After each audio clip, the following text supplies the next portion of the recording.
Di tengah konflik antara Rusia dan Ukraina yang sampai saat ini masih berkecamuk, negara-negara barat disebut telah mendeklarasikan perang total melawan Rusia. Informasi ini disampaikan oleh Menteri Luar Negeri Rusia, Sergei Lavrov, dalam pertemuan pada Jumat 27 Mei 2022. Lavrov mengungkit bagaimana saat ini negara-negara barat telah melakukan segala cara untuk menyerang Rusia dan pemerintahan Presiden Rusia, Vladimir Putin. Dikutip dari rusiatoday.com, Lavrov menyebut negara-negara barat telah menggandakan usaha mereka berkali-kali lipat untuk menyerang Rusia. Berdasarkan keterangan Lavrov, cara negara-negara barat menyerang Rusia diantaranya adalah sanksi ekonomi hingga propaganda di media-media internasional. Terkait propaganda, Lavrov menyebutkan banyaknya propaganda yang mendiskreditkan Rusia turut disuarakan oleh pejabat-pejabat pemerintahan. Sementara itu, seorang tokoh pensiunan militer kenamaan menganalisis jalannya perang Ukraina dan Rusia. Ia menyebut pasukan Presiden Rusia, Vladimir Putin, hanya memiliki waktu 9 bulan agar bisa mencapai kemenangan.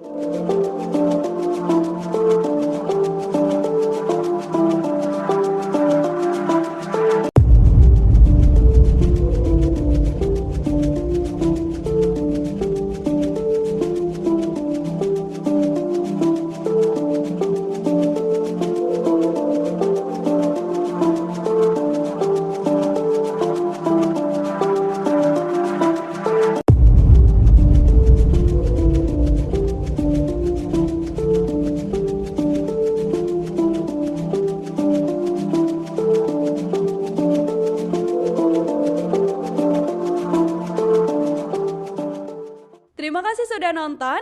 Jangan lupa like, subscribe, dan share ya.